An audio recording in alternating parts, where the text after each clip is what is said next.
Hello and welcome to another edition of For the Record. I'm Sean Murphy. My guest today, a first-timer on the show. Her name is Tish Rabe. She is an author.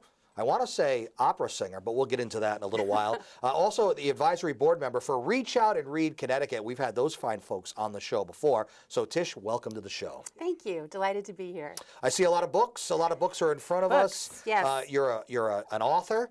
And you're a singer, and those two are going to be combined with what we'll talk about in a bit. But let's just go back from the beginning, wherever you would like to start at from the beginning, as far as how you got to where you are now. Well, I do a lot of school author visits, and I tell the kids that becoming a children's book author was not the original plan. I was going to be an opera singer, be on the stage and be an opera singer. So that was my path. I have a college degree in vocal performance. And came to New York and auditioned, and it didn't all exactly work out. But Pavarotti didn't call? Pavarotti did not call. However, I was lucky enough to get a job on Sesame Street, season 3. Nice. I was the music production assistant. Now, what does that mean? What is that job? What that really meant for me was when the Muppets sang, they had their hands in their puppets, right? And they would start a song, and they would talk over the introduction, and then they'd start to sing. Well, because I had a degree in music, I would count them down 5, 4, 3, and then they'd start to sing. So I was always afraid I was going to get in front of the camera and get fired, but but first job, Right. But in the middle of that, I started singing with the Muppets. I sang, "I love trash, anything dirty and dingy and dusty." So I started singing with the Muppets, which was a great time. So you must have been hung out with Oscar a lot. Oscar and I were like this, right. They're all on YouTube if you run out of things to do. But during that time, Sesame Street was having children's books produced at like 4 a month. So I went down and knocked on the door, and I said, I'd love to try to write a children's book. And they said, well, if you have an idea, we'll give you a try. And my first book was based on something that happened to me as a little girl, and it's called Bert and the Broken Teapot. Wow. And it came out many years ago. It's out of print. But from then on, I just kept writing and writing and writing and writing. How do you feel about Sesame Street, what they've done recently? They've signed a separate deal with HBO, or I guess they bought the rights to it. So it first runs on HBO, and then it goes to PBS or somewhere else after? I don't actually understand the ins and outs of the deal. It was pretty complicated. But I'm amazed it is still on the air. I mean, I think I was season 3, which does not reflect my age at all. Season 3 was just practically weekends. yesterday. It was practically weekends ago. But yeah, you're right. That just shows the success of that show and children's programming in general. And there's always a need for it. Even when you look, when you go to the movies, a lot of times the top grossing movies are the animated movies, or the family movies. Sure. Those things do well. Children's movies, shows, and books do well. They do. They do, and I'm proud to be part of it. Very, very proud. Now what happened with Sesame Street? You just naturally segued yourself out of that? Well, interesting. These are the new books I write. These are the Cat in the Hat's Learning Library. And people are always asking me how I ever ended up being one of the very few authors allowed to write for the Cat in the Hat. I submitted a rhyming book to Random House. A brachiosaurus named Morris Aurorus had the best voice in the dinosaur chorus. And I got the bad news, good news phone call. The bad news was they were not going to publish my little Morris Aurorus, but would I like to take over for Dr. Seuss's The Cat in the Hat.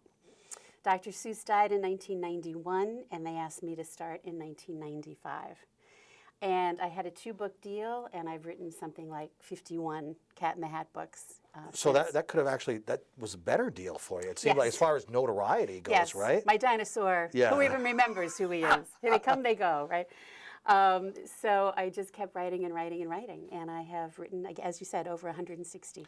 Are there other people that are involved in the Dr. Seuss writings as well? It's not just one person, right? It's not just me, and we really get everything approved by his widow. She is still alive, Audrey Geisel, and it's really challenging. These are science books in rhyme.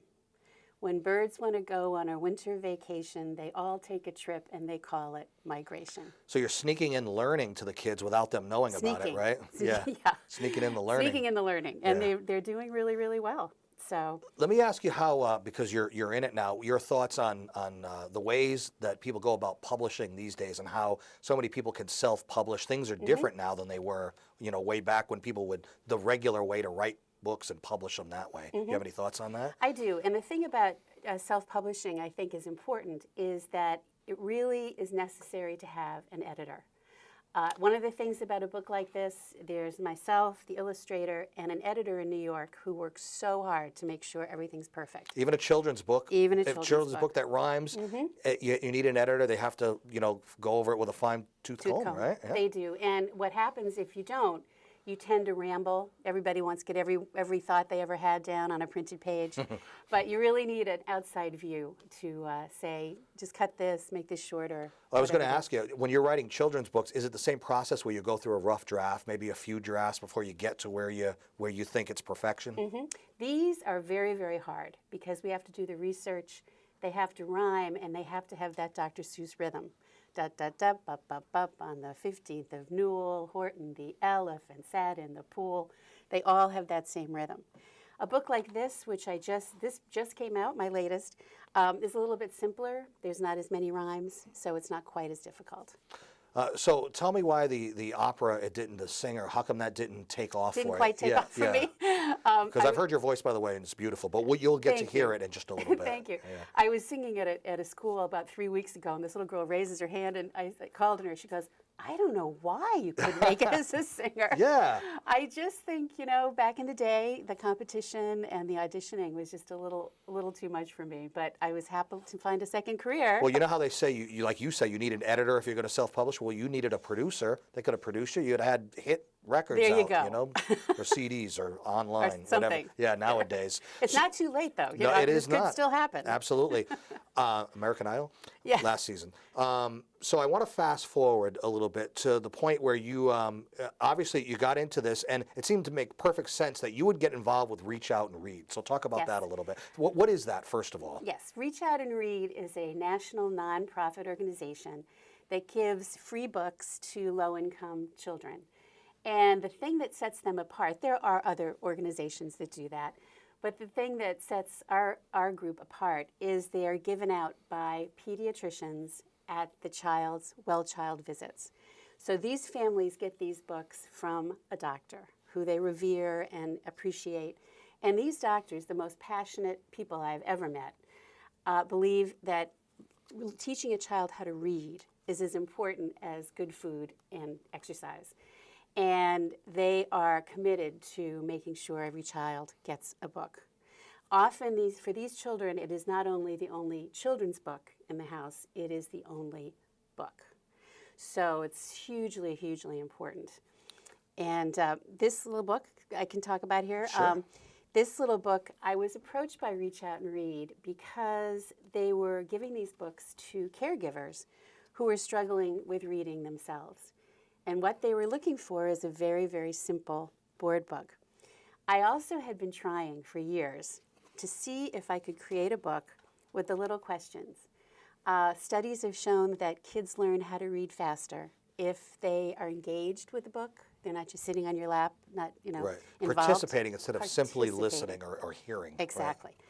So what I did was I created a very simple book, and I put the little questions like, why are the kittens smiling? Or what is the mama cat doing? And that engages the child in the book. I also told Sean this morning that this is a first, but I have just recently started singing the book. What had you decide to do it that way? Well, I've always read the books aloud, right. But this book is so conducive. Right, it to works. a It song. flows, right? It flows. Now, right. do you sing the questions too, or just the words? I don't, but I stop sometimes and ask the questions. Yeah, all right. Okay, here we go. Everybody ready? I think I'm ready. There This is are the first. 3 things I'll always do: love you, hug you, read to you. I'll hold you close. We'll share a book and read together. Take a look. Now you could say to them, where is the baby polar bear? I'll read to you every day. I'll read to you before you play. I'll read to you when bright leaves fall. We'll pick some books and read them all. And you can see, why is that little puppy excited? I'll read to you when soft winds blow In summer sun and winter snow, I'll read to you when stars shine bright, then tuck you in and say goodnight. You'll close your eyes, you'll sleep, and then tomorrow we will read again. There are 3 things I'll always do: love you, hug you, read to you. Very Thank you, nice. thank you. Very nice. I wish I had my audience with me. it's a There'd first be we- lots of claps. Love the director clap. Directed so, clapping. yeah. Thank you very much, yes. Beautiful. Now I can see how that would just kind of lock in their focus as opposed to reading it. Yes. Not that it wouldn't that way too, but singing it there, like really, I can see they'd be mesmerized. And then you sneak in the questions there, and Yep. they're learning at the same time. They don't realize that their brain is working. Yes. So I mean, all great stuff. Now, let me ask you this question about the children's book. Yes. Does it not really have to go beyond a certain point because of a child's attention span? Is that taken into consideration too? Well, that's interesting because these books, every single book we write as children's book authors has a target age. These books, and this is also available in Spanish and English for the caregivers from whom English is not a first language, these are targeted for 0 to 4. You sing the Spanish version too? And I'm going to work on that. I wish I could, Yeah. but you know. Hola, ¿qué pasa? Hola, whatever. But this is a great example of this is 0 to 4. And one of the things that's exciting about this is when the 3 questions, the first one is super simple for teeny, like where's the kitten, right? Then they grow good. The second one's a little bit harder. And then if you're reading to a 4-year-old, the third one is something like, what do you think they're going to do next? Or where do you think they were So they before really got have to here? use their brain. They have to kind of like make who knows what is going to happen next when they're reading this book, right? Exactly. You don't know until you turn the next page. That's By right. the way, it was conducive for you to simply sing without having to look at the words because you wrote the book, so you know it by heart, I right? do know. That- I do know it by heart. That's that- true. That worked out well. This is a perfect opportunity for us to take a break. Who knows what's going to happen in the second segment? Maybe some more singing. Who knows? Song and dance. Give out the website for people to go and learn more. Yes, there's 2 important websites here. One is reachoutandread.org. They give out, as I said, free books to needy kids, and we can always use your help. And the other one is my website, which is tishrabe.com, TISHRABE.com. And we'll put a graphic up on the screen too. Tish Rabe, author and also advisory board member for Reach Out and Read, the Connecticut version. We'll take a short break and come right back. I'm Sean Murphy. This is For the Record. Stay right there.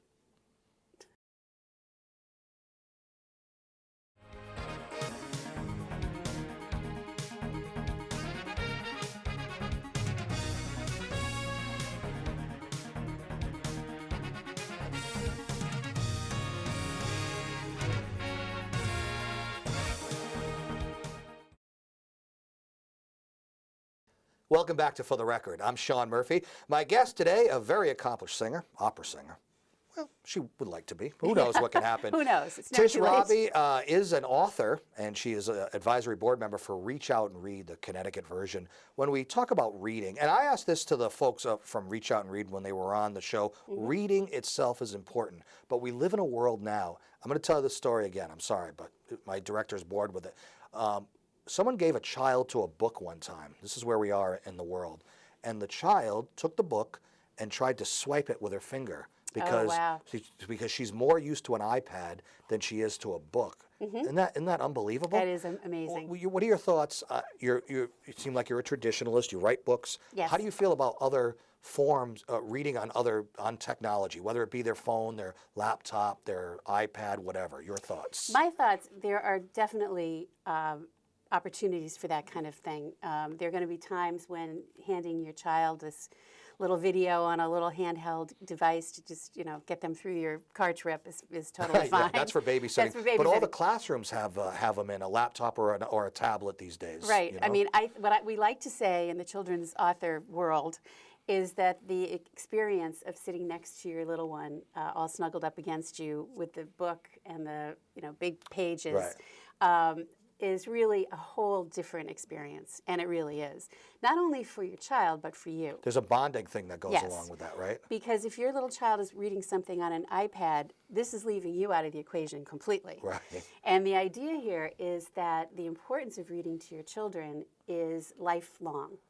it gets them interested in reading, it gets them interested in writing, and it's fun for both of you, and it's one-on-one time.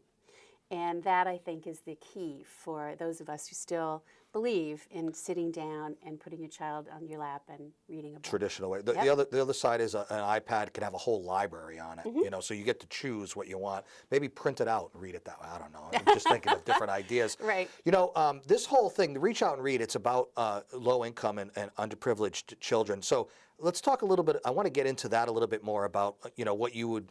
We talked about this a little bit, the achievement gap, or just that separation. Talk about that a little bit. Well, it's interesting because when I started in Sesame Street in the 70s, when it first started, their goal was to narrow the gap between low-income children and more privileged peers getting ready for school, ready to read. And here we are, how many years later? Yeah. And this gap, if anything, across this country is wider than it was. Why? And, well, I think that what we're doing now is we need to focus on the kids who are not having reading experiences. Parents working 2 jobs, you know, go. Single parent and families. single parent families. And I think what we're coming back to is the root that it is the most important thing. We need to get these kids ready for school. If they start school behind, they never catch up. And the great thing is to be positive is we can do it. We have the talent, we have the resources. We can get books into these children's hands with a little bit of help from the public, but yes. Tell me about the process of sitting down and writing a book when you start. They are all different. The Cat in the Hat books, the first thing I have to do is all the research. I didn't know anything about reptiles before I started miles and miles of reptiles. I didn't even know I could name 5 reptiles when I started this. So research and all the science has to be correct. The other thing I'd like to share, which is fun, is everyone always asks me what my favorite Cat in the Hat book is. And I was asked by Dr. Seuss to write a book for kids on healthy living. Go to bed on time, eat vegetables. I thought this Get a little is exercise. a little bit boring. All right. So I decided I would create my own characters. And they called Dr. Seuss and said they weren't sure they're going to approve this, but they did. And this, for instance, is the Sneeze Snicker Sneath who loves brushing her teeth. And then I have the Zing Singing Zans who loves washing her hands. And I created the Galactic Guru who likes to juggle, but he wears a helmet. So all kinds of new characters. And I'm happy to announce that Michelle Obama's Partnership for a Healthier America took this on and had us add 16 pages of recipes and exercise. Nice. But this is a good example of a creative process coming out of a topic that I knew was going to need some sizzle for first and second graders, which is the target of these, to be interested and read it. What is the reaction of the kids like when you're reading to them? How big of a group are you in? Is it like maybe an auditorium size or just a smaller group? And are they mesmerized, especially when you start singing? Yes. I do everything from small, like 25 group, and I've done, in Oklahoma, I actually did 700 in the gym at the same time. Wow. It was amazing. I do a PowerPoint presentation about how I write books and how I get my ideas. And yes, as soon as everybody gets itchy, I start singing.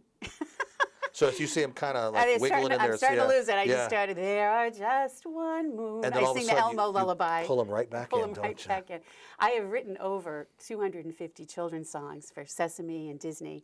For a while, I was the voice of Cinderella on audio.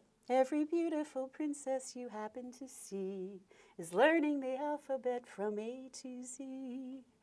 So I've been Cinderella for a while. But yes, as soon as I'm losing everybody, burst right into song there. Back in. Bring them right back. You know, they have books on audio, but yours would actually be singing the books on audio, right? So you would just sing the whole... Sing the whole book, which we're going to try to get that on my website. I'm going to sing Love You, Hug You. But yes, I would love to start doing that. When we went into the first break, you gave the website out. What's on the website for people to see? My website has all kinds of fun things, not only lists of the books, videos of my author visits, music clips, video clips.